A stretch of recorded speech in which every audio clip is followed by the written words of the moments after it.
for me to be here and to present to you Enhancing Your Resilience with SANARE.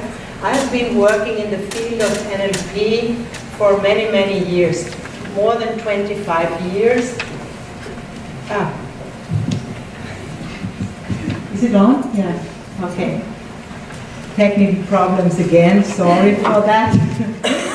Okay, I'm very happy to be here and to share my baby. SANARE is my baby. I've been developing it for the last 2 years together with a colleague of mine I'm working with in the field of burnout prevention and resilience enhancing. And we developed it together with a company called Brain Company. They are specialized on online tools in a gamified way. I didn't know what gamified is before because I'm not so in the computer world, but I found out that it's a way to present it to people in a way which is not so serious. It is a bit more on the funny side, but it is a serious intention behind.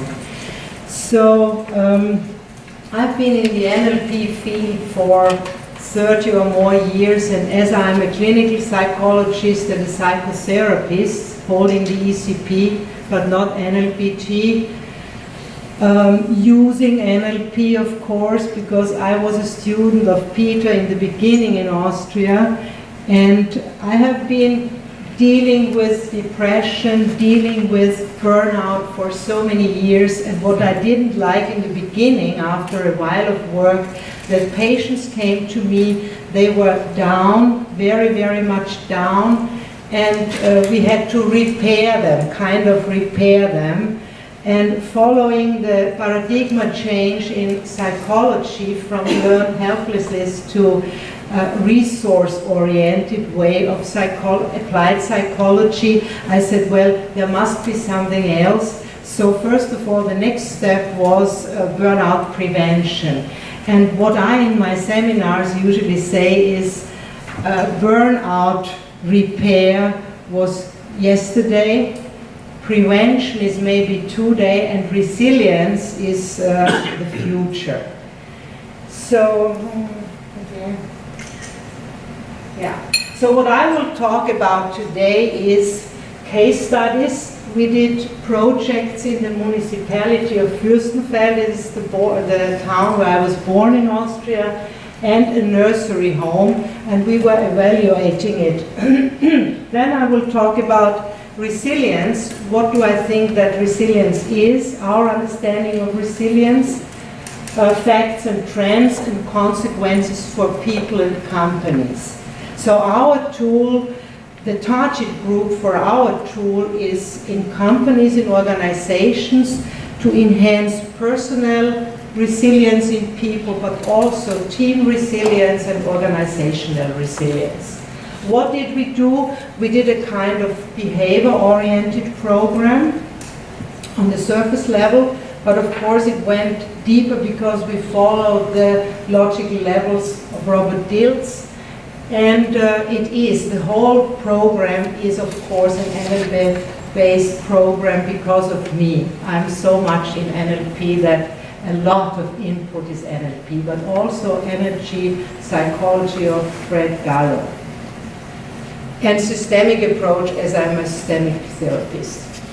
What was our goal? Enhancing helping, supporting that the resources are enhanced and competencies are established.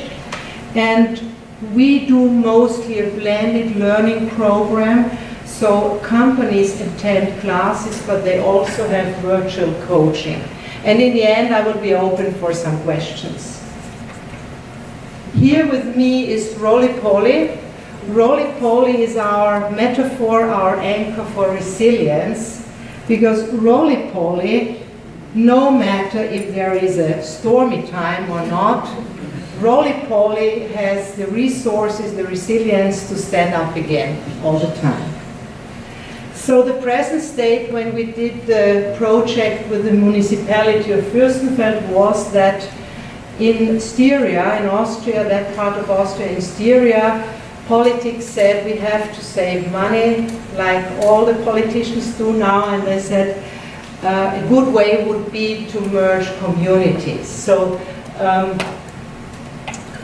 and people, of course, they had a lot of resistance personally, and it was unsecurity which was the problem for them because of all the changed conditions. So when we did the interviews with the people, they said, well, we do have lots of extra work. We are, even at home, we have to work, and we have long extra hours until late at night. But we can't say no. There are no limitations for us because there is a loyalty dilemma, and we have been working here for so long. We appreciate each other, we appreciate our boss, but personally we would have to say no because it's too much, but we can't. We see that it's necessary, we see that there is such a lot of mess, such a lot of chaos, so we do it, but it's an overload, it's a strain, it's a burden for us. And some said, well, when they were offered the 2 days of training, 2 days extra with all the work. So they were really on a high level of stress, and one said, for example, I cannot concentrate on anything particular anymore because I'm always, almost 24 hours in a multitasking mode and hardly functioning anymore. So what they figured was that it was an increasing number of sickness absences, and presentism started to be there. So, okay, this was what we found when we started our work. So resilience, what is resilience? Resilience is a word, an expression of physics. And in psychology, resilience is the ability to return from a negative experience to competent functioning. Why do we call our method SANARE? It's a word game. SANARE in Latin means healing. For us, it stands for, it is a combination of 3 words, the beginning of 3 words. SANARE. Selbstaktiv, nachhaltig, resilient werden. That's our mission. Self-active, sustainable resilience. When we look at resilience from the psychological side, is it a trait or is it developed? In some people it's a trait, but more often it can be developed and learned. And it is a process in which people are, and they have to be guided from the present state to the goal of resilience, if resilience is a goal for them, of course. Being resilient doesn't mean that we have no negative emotions anymore, or that we never are in a bad state, but that we can develop strategies, coping strategies, which help us to balance the emotions and to become mentally even stronger than before. To get out of a crisis, see the crisis as a chance, and get out even stronger. What does resilience for us? Resilience prevents from stress and burnout and enhances the self-healing processes in our body. Why resilience? If we look at the situation in Europe or maybe in the world, the facts and trends and the consequences for people and organizations. For me, the modern challenging times often have the questions of too much at once, too fast, too complex, too uncertain, too unhealthy, too.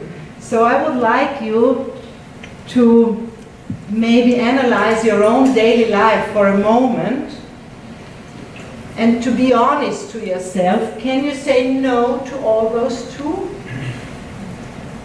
Can you say, there is never too much in my life, there is never too much at once, not too fast, not too complex? Can you say no? Or do you find yourself burdened like that very often? So the trends in Europe, and this is the statistic of the health report of the technician insurance company in 2016, and if you look at that black curve, then it shows you that days of absence because of diseases of the psyche increased dramatically from 2006 to 2015. And in 2006, it was almost similar to other reasons for absence, for being sick, but now the gap is dramatically. Do you know that 60% of all days of inability of work in Europe are caused by stress and strain? Days of illness which are caused by stress last 3 times longer, more than 30 days. And as those are caused by other reasons.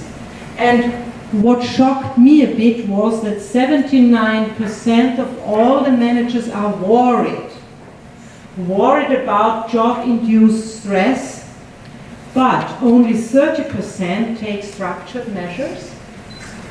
And I think being worried is not enough. So what exactly did we do and do we do when we work with companies? We enhance resources with those people and develop together with them competences. So my model or our model of resilience is a model of 8 columns. And for me, of course, I studied a lot of literature and I studied the research outcomes of brain research and so on. And for me, it is a method of 8 columns because mostly in literature there are 7 factors. Oh, sorry. For me, mindfulness is the center. If you are present and you are mindful, then there is a high level of resilience in you already. And mindfulness is in relation to all the other columns. Verbundenheit, Beziehungen means relationship connection. Is there a good network of connections, relations which are positive for you, relations you can rely on, relations which support you? Lösungs- and Zukunftsorientierung, and that's why resilience is so much in relation with NLP techniques, future and goal orientation, what we have always done in NLP. Grenzen setzen, dazu stehen, flexibel verändern, setting limits and knowing your boundaries, and setting limits and changing limits. Do you say yes and you mean no? Or do you say no and you feel guilty? Or do you say yes and it is yes, and no and it is no? This is especially in companies who do non-profit organizations. It's a big problem to set limits. The next would be Ressourcen, Energiebalance, resources and energy balance. Do you give more than you get? How is your energy balance? And this is one of my favorites, positive wertschätzende Haltung. The positive attitude and appreciation of other people and of yourself. Self-care, self-loving yourself. Do you love yourself? Are you patient with yourself like you are patient with others? How is the feedback for yourself? Is it more critical than your feedback to others, and so on and so forth? Akzeptanz, Sinn erkennen, acceptance and meaning of life. is it possible for you to distinguish between what can I change and what do I have to accept? Love it, change it, or leave it. Eigenverantwortung, Selbstwirksamkeit, self-efficacy, which is the opposite of being in learned helplessness. Okay, so the process we do in companies and we did in my case study, the preparation time means that we talk to people, we interview people, those people do our resilience check I developed and I will show you later on. And we find a structured program for, an individual structured program for that company. Then we do have training day 1, including heart rate measurement, variability measurement. Then we have training day 2, mostly after 1 month, and we do have heart rate variability measurement again. So we always work 2 trainers. I do the training and my partner, he does individual event and a face-to-face coaching. And number 4 is evaluation of quantitative and qualitative outcomes. We do have a questionnaire and we do have interviews. So the training benefits in the municipality of Fürstenfeld were, after, you see, between the start of the training was the 20th of November 2015, and then we had the second training day, which was the 8th of January 2016, and we did have a follow-up in March, and we checked the heart rate and we also checked the external assessment of stress strain. So everybody assessed the others, and we had the question, how do you assume the actual stress strain of your colleagues? The scale was 1 is low strain, 10 is very high strain, and we had a reduction of stress strain of 28.7%, the sustainable effect, because it was almost the same at the end of the training. It fell a little bit afterwards. And people would tell us, for example, we treat each other more mindfully and the appreciation for each other increased, or I felt more empathy, we are more relaxed now. And the self-evaluation was even higher. It was 29.3%, and it stayed very stable from the end of the training to the checkpoint 2 months later. And between November and March, no organizational changes happened, and the workload was the same. So it was the subjective understanding of stress and feeling of stress. Now I will show you how we do our virtual coaching. The purpose of the tool is to provide a personalized training with sustainable training effects. How did I come to the point to develop such a tool? If you would know me, you would understand that it was a challenge for me, and it was kind of, I don't know, start like that, because I'm not too good in the computer work. I was not convinced of tools. I don't need more. I was not convinced of tools which are computer-based, but participants all the time said, well, when I'm here in the training, everything is fine. When I walk out, I stay with all the exercises for a while, and then it's gone because of all the inner obstacles and so on. Couldn't you develop something to keep us going? So we started out to develop a tool which was easily to use and which people could do after the training. But when we started it, I said, well, I don't want to have a program which is the same program for everyone. That's not me. I want to have something individualized. So I said, well, people are motivated in a different way. So we have to take care that they get an individualized program, and they all have different strengths, different deficits in different columns. So if somebody needs to train maybe mindfulness, he needs another program than someone who needs to train setting limits.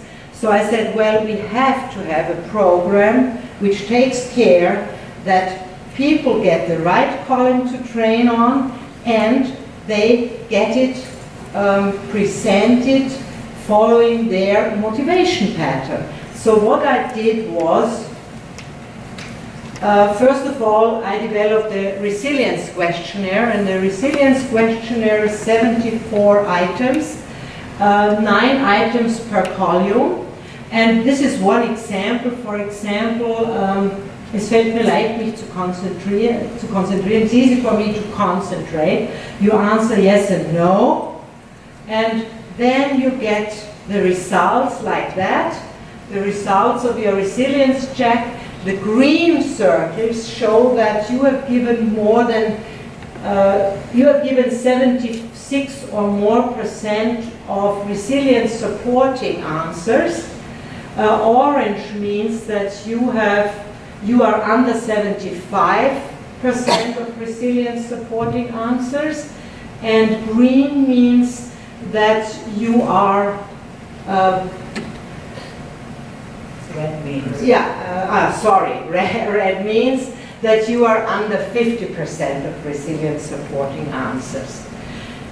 Okay, the next is, and here you get a result which shows you which column you should train on. And then you have the check of motivation patterns, and in the you have statements and you pick out 2. And what I did was I took the motivational, psychological motivational dimensions of intrinsic and extrinsic, and I combined it with the meta programs in NLP towards a goal and away from. So that makes 4 dimensions. You could be intrinsic towards, intrinsic away from, and you could be extrinsic towards or extrinsic away from.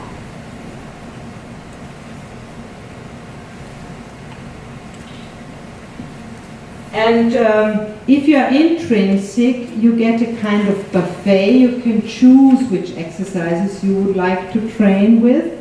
And if you are extrinsic, you get your daily program. And the third step in our program is defining your goal. And I don't have to talk about it because it follows the NLP definition of goals. And then to make sure that these people have defined a goal which is checked, we have checking questions like, es fällt mir schwer zu glauben, dass ich dieses Ziel erreiche. It's difficult for me to believe that I can reach the goal. And if you answer all these check questions, you will find out if you have to redefine your goal or not. And so behind, in the back, there are 32 programs available all the time, but you get it on your display individually. You get your exercise to your column in the way you have to. It has to be presented to you following, due to your motivation patterns. And we do have exercises, guided exercises in the program. We do have videos. We do have inputs and texts. And for example, here is a metaphor, the 18th horse. And then we do have a voluntary monitoring every day so that you can like having a diary of what you do. You can write down how many exercises you have done, how you feel today, physically, mentally, and emotionally.